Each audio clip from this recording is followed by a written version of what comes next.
El doctor Sergio Sosa es médico anestesiólogo, trabaja en el Instituto Simes. Buenas noches, doctor, ¿cómo le va? Buenas noches, ¿qué tal, Gustavo? ¿Cómo te va? ¿Anestesiólogo o anestesista? ¿Cómo se dice? Anestesiólogo. Anestesiólogo. Médico anestesiólogo. ¿Cuánto hay que estudiar para ser anestesiólogo? Para médico anestesiólogo tenés que estudiar medicina, recibirte de médico, que te lleva a los 7 años aproximadamente.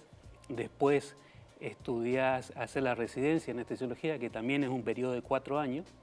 Nosotros acá en Misiones tenemos una residencia en anestesiología con muy buena formación de profesional en el Hospital Madariaga, así que un promedio de 10 años. Y después continuar estudiando porque salen cosas nuevas, por O supuesto. sea, 10 años como para empezar a hablar, Como para digamos. comenzar a hablar, así es.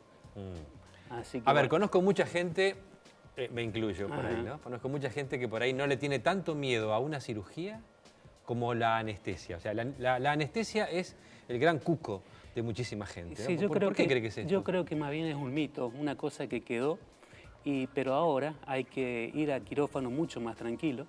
Toda la parte tecnológica nos ayudó muchísimo, la parte médica también con la formación que nos dan, también nos ayudó muchísimo, entonces el paciente se tiene que sentir más seguro.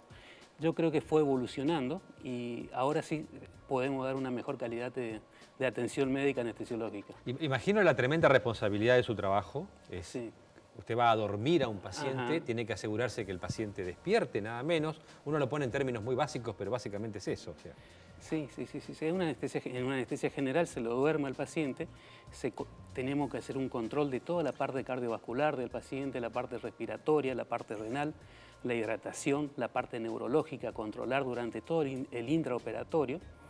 Y bueno, gracias a Dios tenemos la cantidad de aparatos que nos van ayudando a controlar en forma adecuada al paciente y después conocer también la farmacocinética de todas las drogas que usamos. A veces muchos lo toman que te pasaste de anestesia, es una cosa que siempre lo dice. Sí.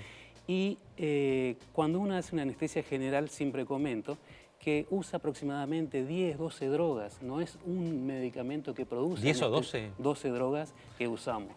Entonces es un conjunto de cosas que tenemos que manejar en la parte de quirófano. ¿Está bien o está mal que el paciente elija algunas veces qué tipo de anestesia quiere? Por ejemplo, usted tiene que operarme a mí y me dice, Gustavo, con usted vamos a usar anestesia local. Ajá. Y yo digo, no, doctor, duérmame, pues yo no quiero ni... Mejor duérmame. ¿Y usted me tiene que hacer caso a mí o no? Yo creo que lo que hago yo en quirófano es hablar con el paciente, explicar qué tipo de anestesia es mejor para el paciente. No es lo mismo un paciente que está hipertenso, un paciente asmático, un paciente diabético. Yo le digo, para usted es mejor este tipo de anestesia. Pero siempre se hace lo que el paciente quiere. Lo que el paciente quiere. De última se hace lo que el paciente quiere. Como es cada uno, por ejemplo, hay pacientes que entran muy estresados, muy nerviosos en quirófano y se le puede hacer solamente un bloqueo raquídeo, dormir la mitad del cuerpo, pero es un paciente muy estresado que se va a hipertensar o se va a complicar. Mejor dormirlo, entonces digamos. lo duermo. Está bien. Sí. ¿Es muy complicado llevar a cirugía a una mujer embarazada, digo, desde el punto de vista de la anestesia? Es totalmente diferente, es otro paciente, tienen otras modificaciones hemodinámicas, el paciente embarazada, otras cosas respiratorias, otras funciones renales que hay que controlar durante todo el procedimiento de la cesárea, ¿no? Es otro paciente, es un paciente complejo. Está bien. Algo que por ahí ha pasado algunas veces y se habla mucho también de eso. Si usted me va a aplicar anestesia, me hace preguntas.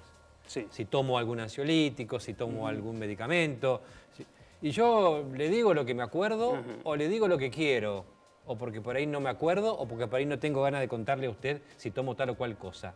¿Qué pasa ahí? ¿Cómo se protege usted de mi...? Es un tema bastante complejo. Hay pacientes que se quieren operar y nos mienten.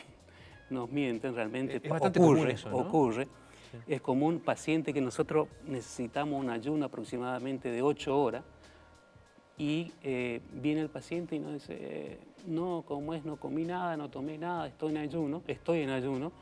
Y después hablando con otros familiares, no, si estuvo tomando mate hace un ratito.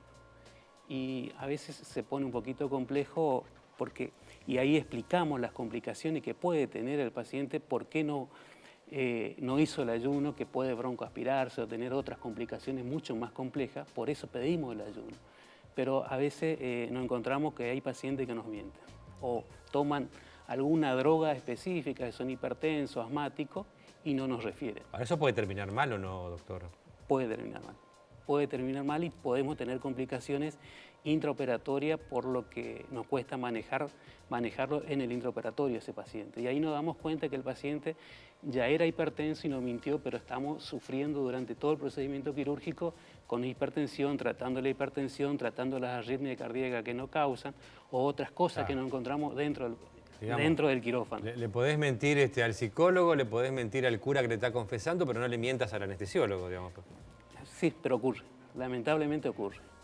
Así que nos enfrentamos a esas cosas y a veces nos encontramos con complicaciones intraoperatorias por esos motivos. ¿Qué tanto ha avanzado la tecnología en su área, doctor, en su trabajo? Sí, avanzó muchísimo la parte... tenemos mesas anestésicas que nos controlan todo el paciente. ¿Mesas anestésicas? Mesas anestesias. Las mesas anestesias donde nos dan todos los parámetros respiratorios del paciente.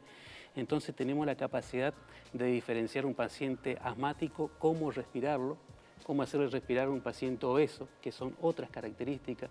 Un paciente con el EPOC, un paciente fumador se lo respira de otra manera diferente, y esas mesas de anestesia nos informan todos los parámetros o modificaciones o alteraciones que está teniendo el paciente en el intraoperatorio. ¿Cuántas personas están rodeando a un paciente que está siendo operado?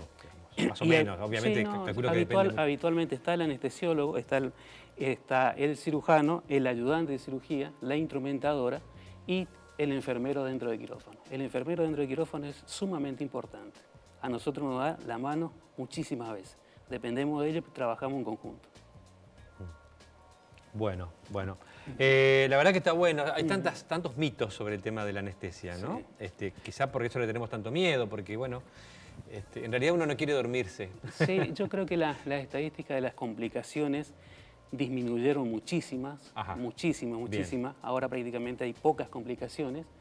Lo que voy es que las complicaciones, cuando tenemos complicaciones anestésicas, a veces se pagan muy caros. Por eso es que da mucho miedo. Y por eso miedo. es tan delicado y tan importante su trabajo, doctor. Es como todas las especialidades, es una especialidad crítica la anestesiología, pero hay muchas especialidades críticas que también ponen mucho al paciente.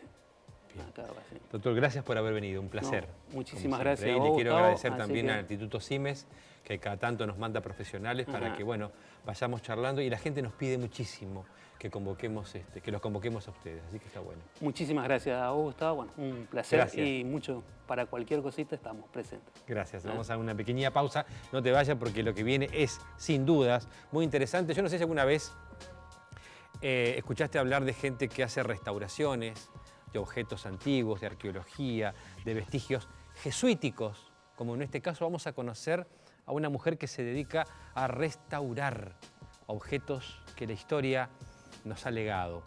Es un trabajo apasionante, hay muy pocas personas como ella, por lo menos aquí en la provincia de Misiones, y además hay un proyecto muy lindo que tiene que ver con, atención con la gente que nos mira en la localidad de Corpus, porque hay buenas noticias para Corpus.